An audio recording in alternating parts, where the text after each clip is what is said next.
વડોદરા શહેરની સયાજી હોસ્પિટલના પાછળના ભાગમાં આવેલા યવતેશ્વર મહાદેવ મંદિરની આશરે 17 એકર જમીન પર જિલ્લા તંત્ર દ્વારા મેગા ડિમોલિશન કાર્યવાહી હાથ ધરવામાં આવી છે. હાઈકોર્ટના આદેશના આધારે કલેક્ટરના માર્ગદર્શન હેઠળ રિસોર્ટ, શોરૂમ અને અન્ય ગેરકાયદેસર બાંધકામો પર બુલડોઝર ફેરવવામાં આવ્યું. જો કે બીજી તરફ ત્યાં રહેતા કેટલાક લોકો તંત્રની કાર્યવાહી સામે નારાજગી વ્યક્ત કરી રહ્યા છે. હાઈકોર્ટના આદેશને આધારે જિલ્લા તંત્રે મંદિર ટ્રસ્ટની જમીન પરથી વર્ષોથી થયેલા દબાણો દૂર કરવાની કામગીરી શરૂ કરી છે. આશરે 17 એકર જમીન પર આવેલા resort, car showroom, box cricket ground, swimming pool અને અન્ય કોમર્શિયલ બાંધકામો સહિત કુલ 55 જેટલા યુનિટોને તોડી પાડવાની કાર્યવાહી ચાલી રહી છે. મોટી સંખ્યામાં પોલીસ બંદોબસ્ત વચ્ચે બુલડોઝર દ્વારા દબાણો દૂર કરવામાં આવ્યા હતા.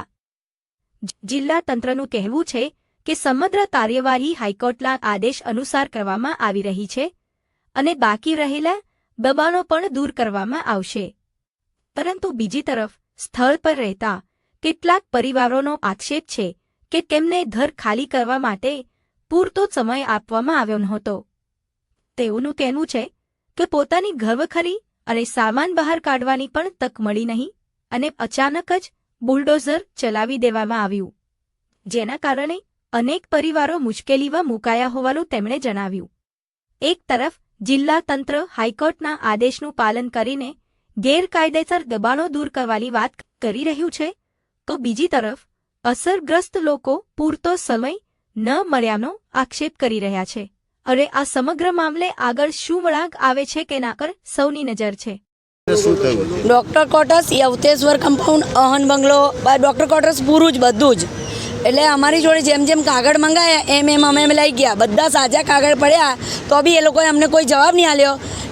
કોઠી કચેરી ગયા, એકવાર કલેક્ટરની ઓફિસે તઈ બોલાયા, તઈ ગયા. તઈથી લઈને બીજે દિવસે કે તમે દિવાળીપુરા કોર્ટ છે ને ત્યાં આવો કલેક્ટર ઓફિસે. તઈ ગયા, ત્યાંય કાગળ લઈ ગયા. વકીલ કરીને આવજો તો વકીલ કરીને ગયા. બધાની રાય સાંભળી એમને બધું કર્યું. પછી કે સારું તમે જાઓ એવું કહ્યું અને અમે આવ્યા ઘરે ને એટલી વારમાં અમારી પાછળ ગાડી લઈને તોડવા જ આવી ગયા. સામાન કાઢવા આલો ને ભાઈ એવું કહ્યું. સામાન કાઢવા ટાઈમ આલો તો કે રેન બસેરા છે ને લાલબાગ તઈ જઈને રોકે. હા એવું જવાબ આલ્યો. હા પેલા રાણી ટી શર્ટવાળા કલેક્ટર સાહેબ જ છે, એમનું નામ મને નહીં ખબર પણ બીજા કલેક્ટર સાહેબ એનથી મોટા સાહેબ છે એમના. તો કે રેન બસેરા છે ને તમે કહો કેમ રેન બસેરામાં રહીએ તો કે તમે અમને પૈસા ચૂકવ્યા છે આટલા વર્ષ રહ્યા તો એવું કહે છે. અમારી જોડે દસ્તાવેજ અમે વેરો ભરીએ પાછા એમને ચૂકવીએ પૈસા. તો અંદાજે કેટલા મકાન છે તમારા બધા 24 મકાન છે. 24 તોડી નાખ્યા? હા બધા તોડી નાખ્યા. ખાલી મહારાજનું રહેવા દે. મહારાજ એકલું એ તો કલેક્ટરમાં જ આવે છે, ભાડું આપે છે દીવાદસ્તી એવું કરવામાં બધું. આગળ આપની માંગ કરી? અમારા આ મકાનો અમને પાછા જોઈએ. હજુ મારા પપ્પાને મરે 7 મહિના થયા જ. એક ભાભી વિધવા છે, એક ભત્રીજીને મમ્મી પપ્પા નથી. કહીને આવ્યું સાહેબને કે આવી રીતે એકદમ ના જઈએ, જવાનું કશો તોય અમે અમારું ઘર છોડીને જવા નહીં માંગતા, પણ તોય અમે તમે કાગળનું બધું માંગ્યું એ આપી દીધું, અમારું જ છે ઘર, તો બી એ લોકોએ આવી રીતે અમને પાછળથી આવીને તોડવાનું જ ચાલુ કરી દીધું. આપણા મકાનના દસ્તાવેજો બધું જ છે, દસ્તાવેજ બધું જ આપીને આવ્યા હતા અમે. કેટલા વર્ષથી રહેતા છો? અમે 40-50 વર્ષથી રહીએ છીએ. હા. જગ્યા કોની છે, આપની છે કે કોઈ સંસ્થાની છે? સંસ્થાની નથી, સંસ્થાની કોઈ છે જ નહીં. સંસ્થાની હોય તો કોઈ દસ્તાવેજ કરીને ઘર ના આપે. બરાબર. કંઈ નહીં, અમારી રજૂઆત સાંભળી જ નથી. સાંભળવી તો જોઈતી હતી ને છેલ્લે. આવી રીતના ટાઈમ અમને આપ્યો જ નથી. અમે તો જાણે ઝૂંપડપટ્ટીમાં રહેતા. અરે ઝૂંપડપટ્ટીવાળાને બી તમે લોકો તો ટાઈમ આપો છો. આજે તમે બંગલાવાળા હતા, તમે લોકો અમને આવી રીતના સમજી લીધું કે અમને ખાલી કરવાનો ઓર્ડર. બસ આવી ગયા, દસ્તાવેજ છે, બધું જ છે, પ્રોપર્ટી કાર્ડમાં નામ ચડેલા છે. વેરો કેમ ભરીએ? અમે અમારા ઘરમાં તો દસ્તાવેજ બનાવ્યા નથી, સરકારે બનાવ્યા ત્યારે આજે અમારી જોડે દસ્તાવેજ હતા. અને તમે આવી રીતના અમારે તોડી ના જ શકો. અમારે સાંભળવું તો હતું.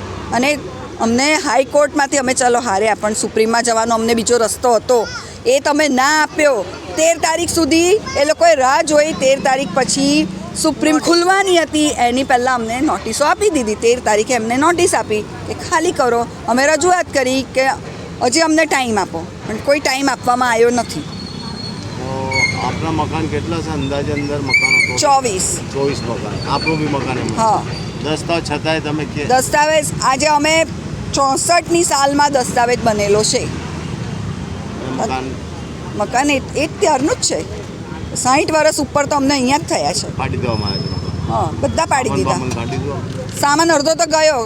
લાઇટ વગર કઈ રીતના સામાન કાઢીએ? કશું કાઢવાનો મોકો આપે તો ને. તરત હમણાં તો આવી ગયા કે અમને તોડવા દો. અમે કીધું અરે 5-10 મિનિટ તો આપ. ના.